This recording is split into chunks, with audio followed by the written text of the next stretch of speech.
저는 해금 연주자입니다. 제 엄마의 고향은 전북 남원.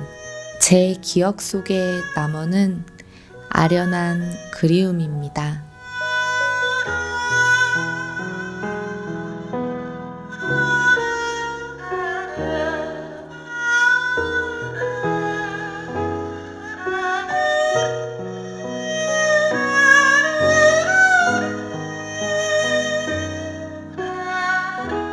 남원은 저희 어머니의 고향이자 저의 고향이랑 같은 곳이었어요.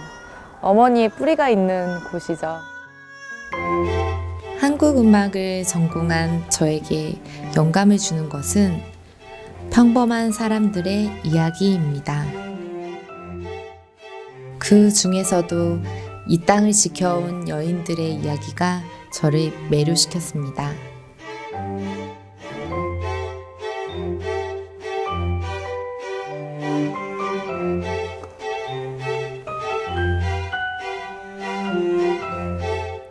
어머니, 그리고 그 어머니의 어머니.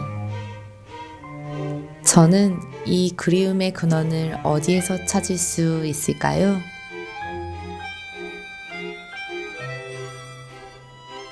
아마 소설 혼뿔이 저에게 작은 빛 하나를 밝혀줄지 모릅니다.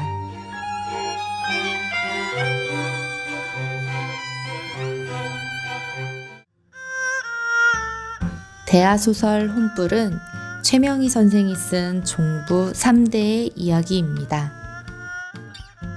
17년이라는 세월 동안 오로지 빛을 밝히는 마음 하나로 쓴 소설.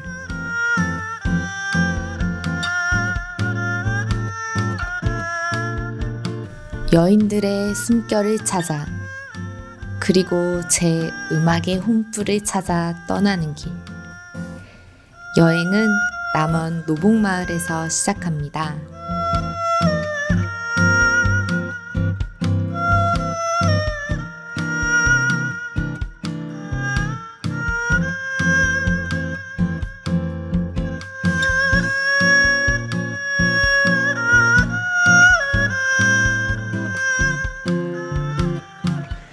안녕하세요. 네, 안녕하십니까.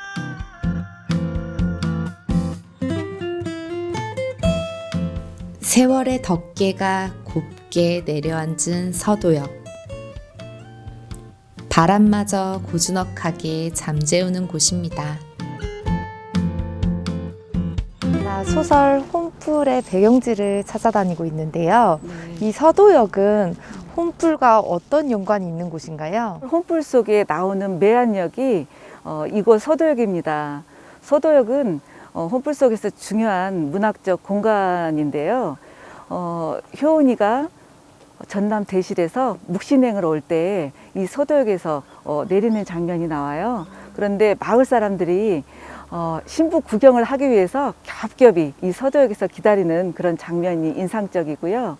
또 전주 고보에 다니던 강모가 고향을 방문할 때 전주역에서 이 서도역을 이용하던 곳이기도 하죠. 사람들이 발길과 손길이 닿는 곳마다 그림과 애틋함이 배어 있습니다. 인생이 그렇듯 떠나는 사람이 있으면 기다리는 사람도 있는 법. 누군가를 기다렸을 그리운 마음만이 텅 빈 서도역을 지키고 있었습니다. 이 서도역은 어떻게 보면 혼뿔의 시작과 같은 거네요? 네, 그렇죠. 그런데 2002년도에 전라도선 철도 이설로 인해서 서도역이 폐역이 되었는데요. 소설 속에 나오는 어떤 간이역을 직접 이렇게 현실에서 볼 수 있는 그런 곳이기도 하고요. 전국에서 가장 아름다운 목조 간이역으로 이름이 나 있는데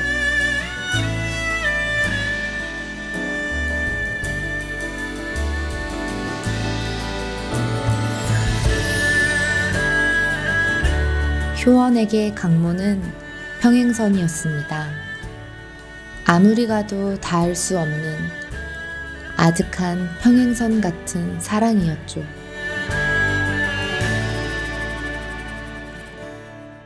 효원이 시집 올 때 기차를 타고 왔다고 했어요. 기차라는 것도 굉장히 생소했을 테고 먼 길을 이렇게 떠나올 때 효원은 대체 무슨 마음이었을까 하는 생각이 드는 장소였어요. 처음에 기차가 생겼을 때 이 마을 사람들은 기차를 뭐라고 했을 것 같아요? 기차는 기차 아닐까요? 이 마을에서는 철갑차라고 이렇게 불렀다고 합니다. 철갑차요? 네.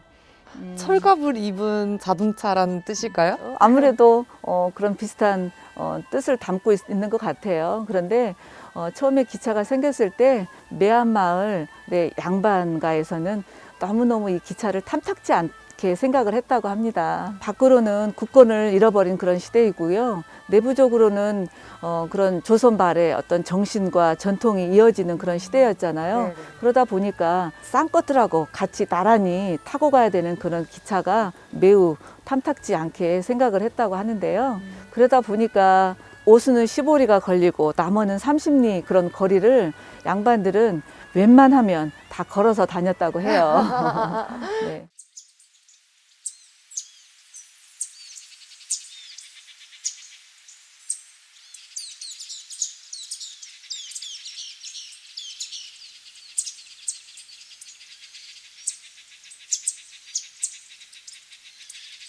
이야기를 품고 있는 마을이라 그런지 남원 노북마을의 하늘, 구름, 바람도 제게 이야기를 건네는 것처럼 느껴졌습니다.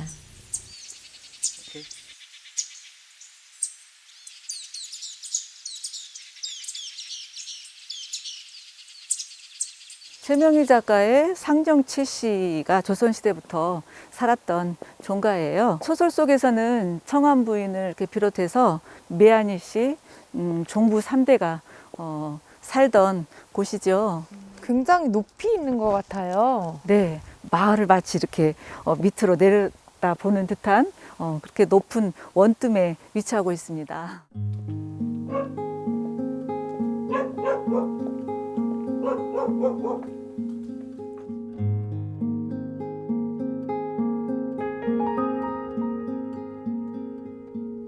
다른 양반댁과 좀 다른 느낌이 있는 것 같아요. 네, 소술 산문이라고 하는데요. 어떤 종가 앞에 왔을 때 첫 장면이 이렇게 소술 산문을 보시면 어떤 종가의 위험이 이렇게 많이 느껴지시죠. 그런데 소설 속의 효은이 아씨가 처음에 여기 종가에 왔을 때 미리 친정의 어머니가 당부하신 말씀이 있었어요. 네, 가마에 내려서 절대 용마루를 쳐다보지 말라고 이렇게 하셨거든요. 용마루를 쳐다보면 그 여인의 일생이 너무 고달퍼진다고 그래서 어머니가 신신당부를 하시는데요. 안타깝게 우리 효은이는 종가에 와서 가마에서 내리면서 고개를 들었을 때 용마루가 먼저 눈에 들어옵니다. 그러면 그 효원의 삶이 힘들어진다는 걸 암시해주는 네, 그런 대목인 맞아요. 거네요. 복선처럼 그렇게 밑으로 깔리는 것 같아요. 종가는 2007년 화재로 소실되었습니다. 이 집을 지키던 마지막 종부는 그 불길 속에서 집과 함께 생을 마쳤죠.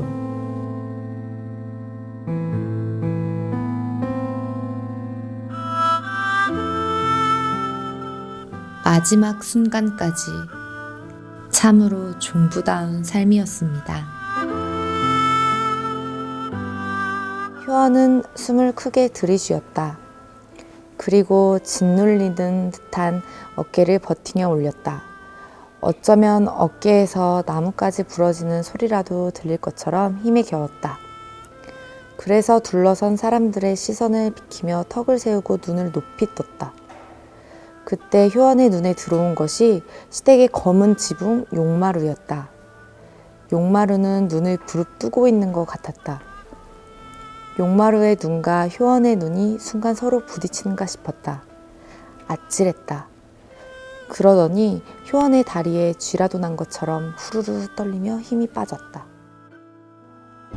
이 집과 함께 삶을 마감한 종부는 실제 효원의 모델이라고 합니다. 죽는 순간까지 그녀가 지키고 싶은 건 무엇이었을까요? 설레임만 있진 않았을 것 같아요. 두려움도 있었을 것 같고 기대도 하고 사랑받고 아이도 낳고 행복한 삶을 꿈꾸고 왔을 것 같은데 막상 시집 와보니 그런 모습이 아니었잖아요. 저는 종갓집 하면은 제사가 많은 곳, 여자가 일이 굉장히 많은 곳 이렇게만 생각했었거든요. 혼불의 고장. 그 음식 맛은 어떨지 궁금합니다. 안녕하세요. 안녕하세요. 밖에 혼불이라고 적혀있는 식당이 있길래 한번 들어와 봤어요. 여기는 홈불 소설 배경지이기 때문에 여기 여행객들이 참 많으세요. 문화탐방이라든가 서도역 오시는 분들, 그 여행하시는 분들이 시골 음식 체험을 하시고 싶어서 들리시는 곳, 홈불 밥상이라 해요. 와, 정말 여기는 음식점이 아니라 혼불 박물관 같네요. 정말 혼불의 고장 남원인 것 같아요. 여기 막 천훈 씨 사인도 있고 유명한 감독님 사인도 있고 보통 남원하면 춘향이만 생각하고 이렇게 관광객들이 왔는데 또 혼불을 통해서 이렇게 많은 분들이 찾아오고 계신 것 같아요. 우리 최명희 선생님의 홈불이 유명해지다 보니까요. 홈불이란 용어 자체부터 이렇게 가치가 많이 올라갔죠. 그래서 남원을 이렇게 찾아오시는 분들이 많이 생기는 것 같습니다. 홈불은 문학을 뛰어넘어서 남원의 브랜드가 되었습니다.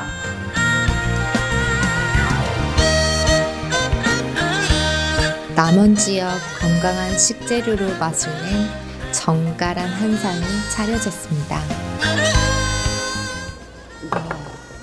와, 사장님 음식들이 너무 정갈하고 먹음직스럽게 생겼어요. 제가 지금 혼불 여행 중인데요. 이 음식을 먹고 더 혼불 여행을 잘할 수 있을 것만 같아요. 제가 여기 홈불 배경지이다 보니까 제가 홈불 밥상 차림을 하고 있거든요.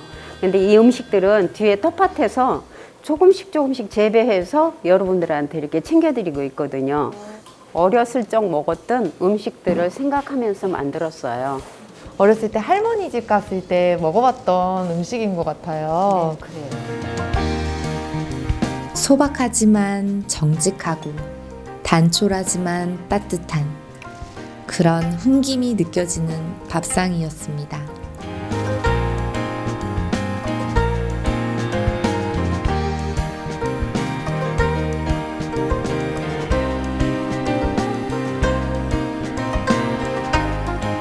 홈불에서는 이게 다양한 음식들이 나오는데요.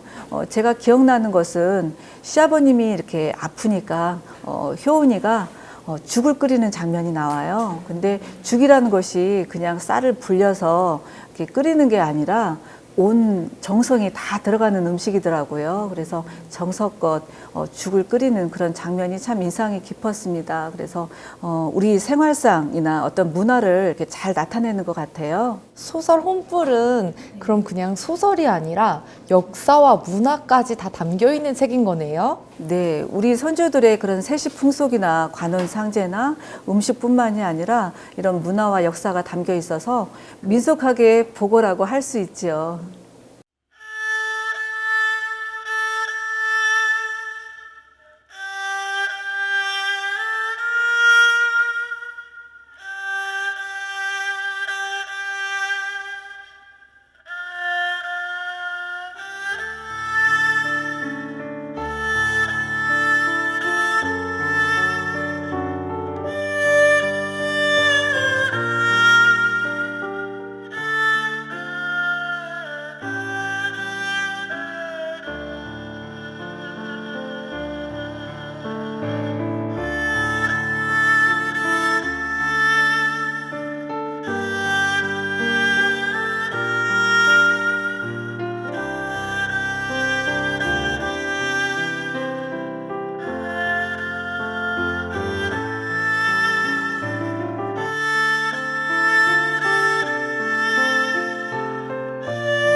가을을 보내면서 겨울이 오고 있는데 그 음율이 가슴을 어떻게 찡하게 해지네요. 아, 가사나 무슨 뭐 음률을 아는 것도 아닌데 가슴에 와닿는 게 너무 좋아요. 지금 엄마가 아프셔서 병원에 계시는데 아픈 엄마도 생각이 나고요. 해금 소리를 들으니까 얼었던 심장이 사르르 녹는 그런 느낌이 들었습니다.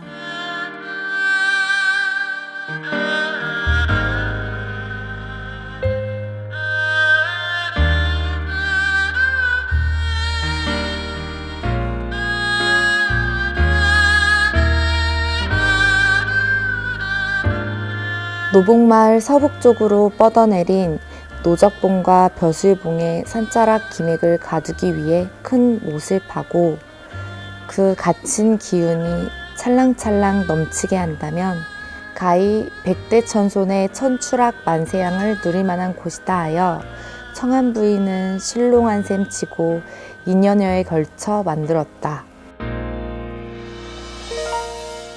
선생님, 네. 이곳이 지금 청우저수지인 거죠? 네. 우리 청한 부인이 1909년부터 1910년에 2년에 걸쳐서 판 저수지인데요. 청한 부인의 태코 첫머리를 따서 청호 저수지라고 이렇게 부르게 되었어요. 농사철에 농업 용수로 이렇게 사용이 되고 있는데요. 청한 부인도 이 저수지를 파고 5천석을 이룰 만큼 그 분홍을 이루셨어요. 그리고 이 청호 저수지는 마을 사람들한테는 어떤 신성시 되는 마을을 지켜주는 수호신처럼 이곳에 와서 소원도 빌고 했던 장소이기도 하죠. 여자의 그런 힘으로 저수지를 개간하려고 했다는 그 발상이 너무 그 당시에는 대단했던 것 같아요. 네, 맞아요. 처음에 이 청한 부인이 농사철에 물이 부족해서 청어 저수지를 파자 이렇게 미아니 씨 집안에 얘기를 했을 때 모든 사람들이 다 반대를 했어요. 나라님인데도 안 하는 이런 일을, 큰 공사를 왜 우리 집안에서 해야 되냐 이런 말을 했거든요. 우리 청한 부인은 사람을 가리지 않고 마을 사람들이나 또 품을 팔러 온 모든 사람들에게 품삯이나 소장로를 다 탕감해 주면서 그 일을 시키셨거든요. 정말 여장부 같으신 분이었네요. 내 홀로 내 뼈를 일으키리라 이렇게 말씀을 하시면서 처음에 다 쓰러져가는 종가에 들어오셔서 종가를 일으켜 세우신 분이라고 해도 그 의미가 정확한 종부의 뜻인 것 같네요.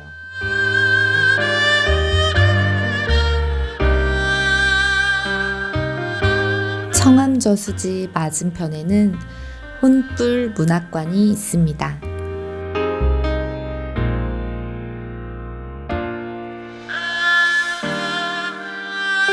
혼불을 만난 뒤 가슴에 등 하나 켜놓은 사람들. 그 자취들이 그윽한 향기를 이루고 있었습니다.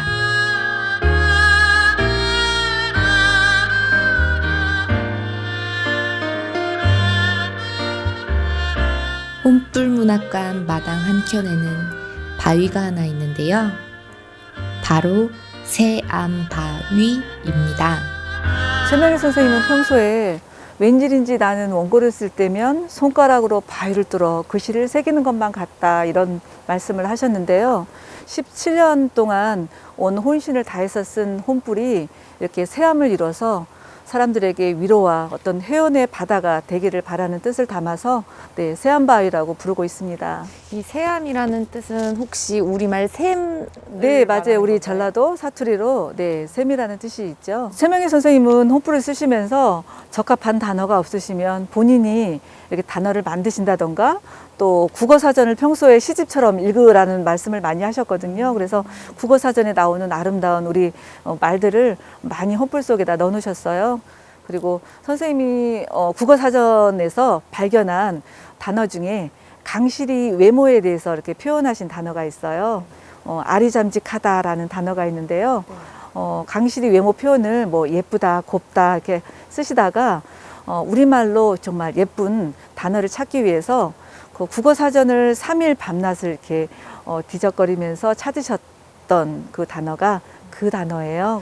그 단어를 찾고 너무나 강실이하고 어울려서 국어사전을 막 이렇게 끌어안고 쓰다듬어 주셨다는 그런 일화가 있습니다. 최명희 선생님께서 17년 동안 혼불을 집필하셨고 손가락을 바위로 뚫는 듯한 고통이었다라고 말씀하셨는데 저도 같은 예술을 하는 입장으로서 소설은 글로 표현하고 전 선율로 표현하는 그런 예술인 점에서 비슷한 것 같아요.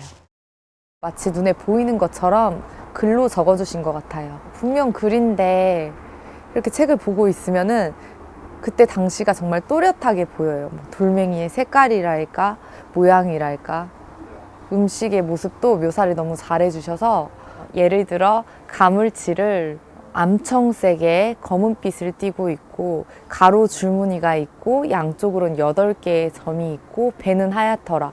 이렇게 구체적으로 눈에 보이는 듯하게 묘사를 해줘요.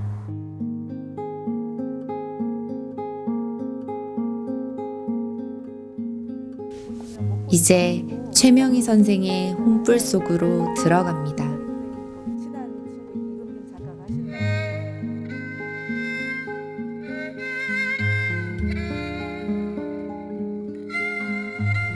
선생의 혼불이 가장 생생히 살아있는 곳. 방금 쓴 듯한 육필 속에서 문학을 향한 뜨거운 정념을 느낄 수 있었습니다.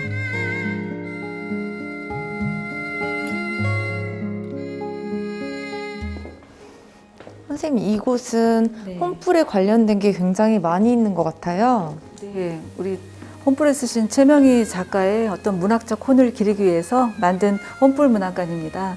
평소에 최명희 선생님이 쓰시던 이런 만년필을 비롯해서 유품과 선생님의 지필실 또 작품을 설명해주는 디오라마가 이렇게 전시가 되어 있어요.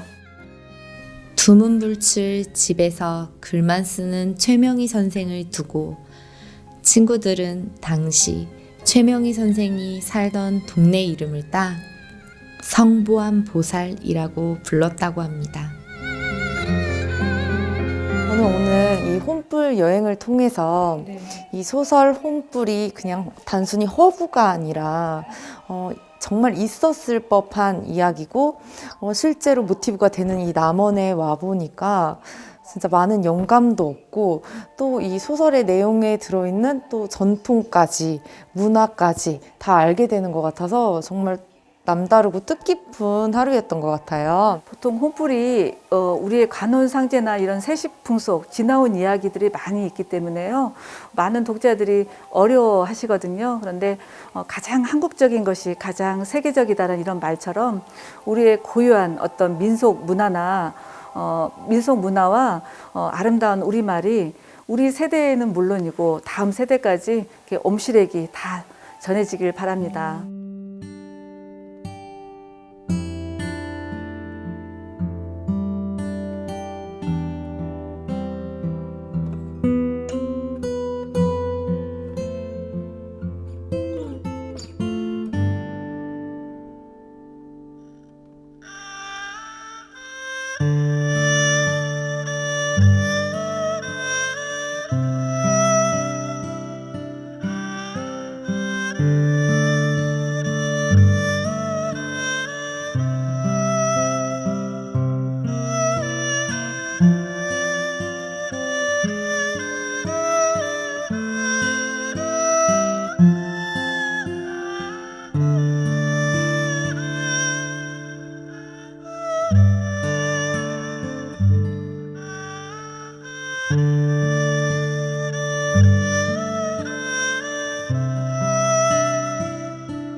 제가 여행을 하면서 느낀 것은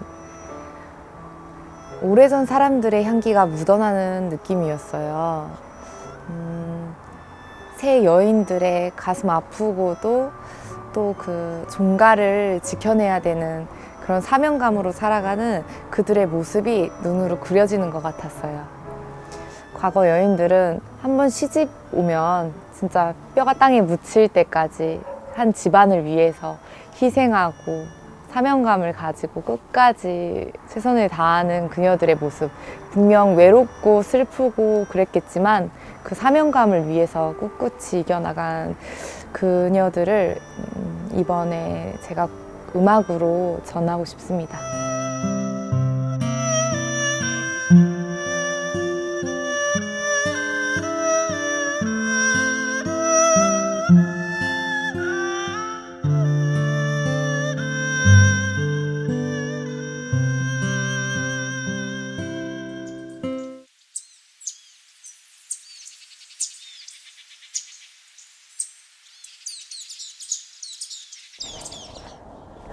우기 씨 안녕하세요.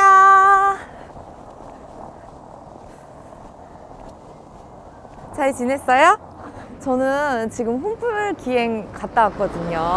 그래서 거기서 영감을 얻어가지고 곡 작업을 하나 할 건데 기타랑 같이 하면 좋을 것 같아서 웅기 씨 부른 거예요. 저도 말씀해 주신 거 듣고 홈플에 대해 좀 찾아보고 코드랑 조금 준비해 봤어요.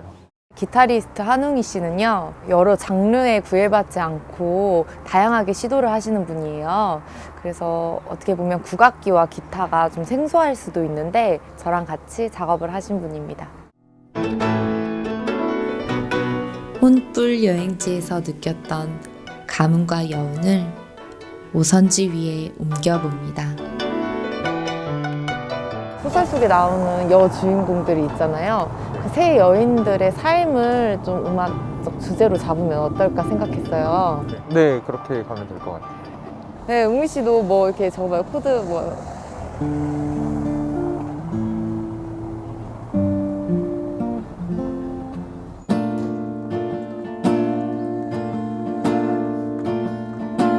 사실은 중요한 걸 하나 알았어요. 홈플이 지금 10권으로 되어 있는데 네. 사실 이게 완결이다라고 나온 책은 아니라고 하더라고요.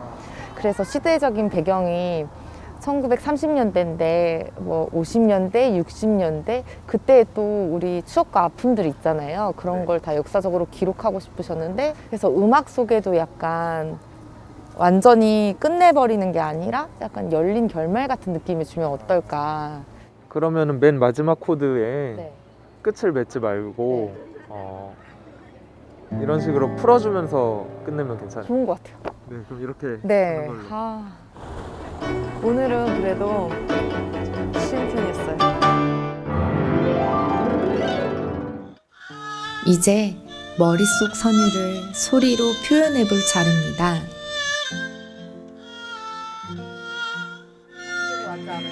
네. 좀 뺀 게 낫죠? 네. 아까 소리도 너무 컸고.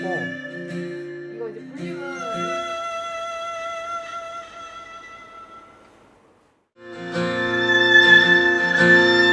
웅이 씨 잠깐만요. 네. 이 부분을 그 해금이 이제 막 고조되고 있잖아요. 네. 그러니까 기타도 뭔가 볼륨감 있게 같이 나오는 게 좋지 않을까요? 아, 여기 스트로크 할 때 볼륨을 좀 네네네. 높일까요? 코드만 안정적으로 계속 진행되면 쉽게 나오는 편이고 근데 이제 처음에 시작할 때가 문제죠. 어떤 주제로 곡을 쓸까 어떤 느낌으로 할까 그것만 정해지면 그 다음은 크게 어렵지 않은 것 같아요. 뭐 힘들게 하시는 건 없고 서로 윈윈하는 그런 느낌으로 작업하고 있어요.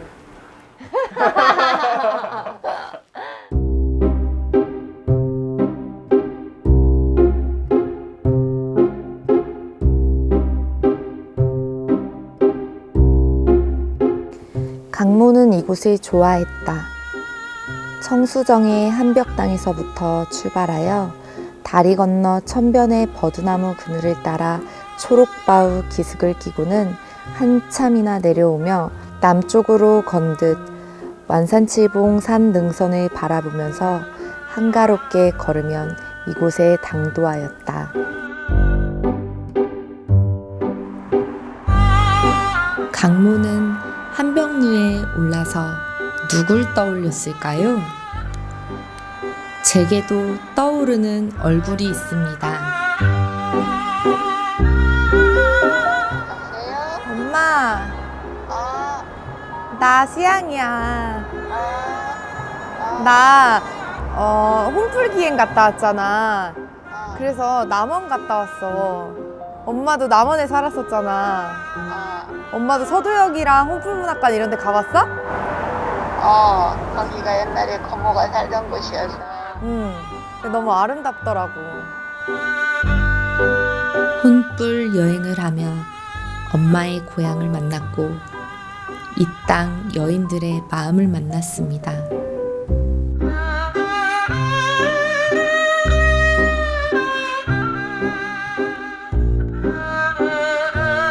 이제 저의 노래도 막바지를 향해 달려갑니다.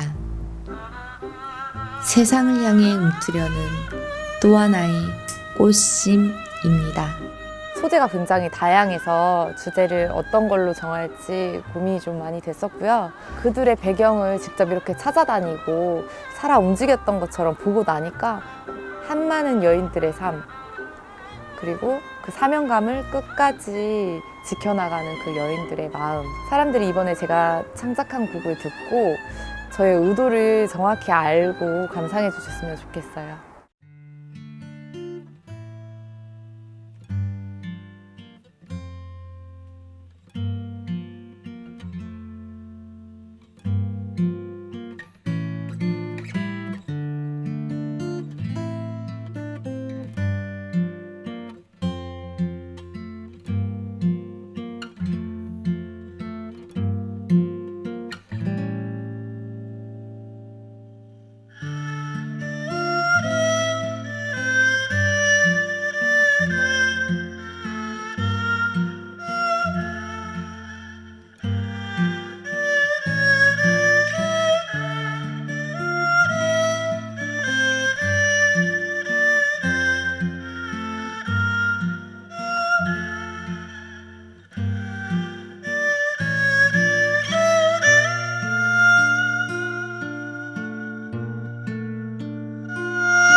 사랑받지 못하는 그녀들, 그게 굉장히 안타까웠어요. 한많은 여인들의 삶, 그리고 그 사명감을 끝까지 지켜나가는 그 여인들의 마음. 가슴 아프면서도 아름다운 한 시대의 여인들의 이야기를 전 이 음악에 담았어요.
찍고 있나요?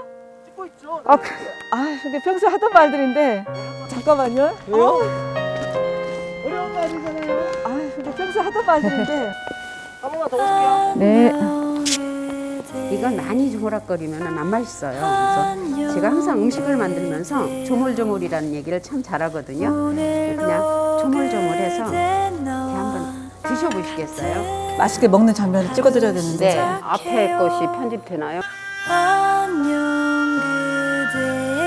눈을 뜰 수가 없어. 다들 독자들이 궁금해하세요. 근데 저한테 물어보세요. 오셔가지고 당신이는 아기를 낳았어요. 나중에 어떻게 됐나요? 이렇게 물어보시는데 저기 억새일까요? 갈대일까요? 억대예요. 네, 잘하시네요. 저 이번에 알았어요. 네. 대부분 다 예쁘면 갈대라고 생각하시거든요. 네, 소설은 글로 표현하고 저는 선율로 표현하는 그런 예술점에서 비슷한 것 같아요. 멘트 예쁘게 잘하신다. 됐어, 엄마. 이제 끝났어. 안녕. 이런 말 하면서 꺼내면 좋을 것 같아요. 저도 그래서 준비했는데요. 이렇게 하면서 스타만 한번 그럼 다시 쳐볼래요. 어떻게 끝을 내줘야죠? 제일 좀 여기는 뺄 수 없을까요? 뭔가 여기 센소리에도 기타 좀. 네네. 근데 안 어울리진 않겠죠? 그 다음으로 연결할 때?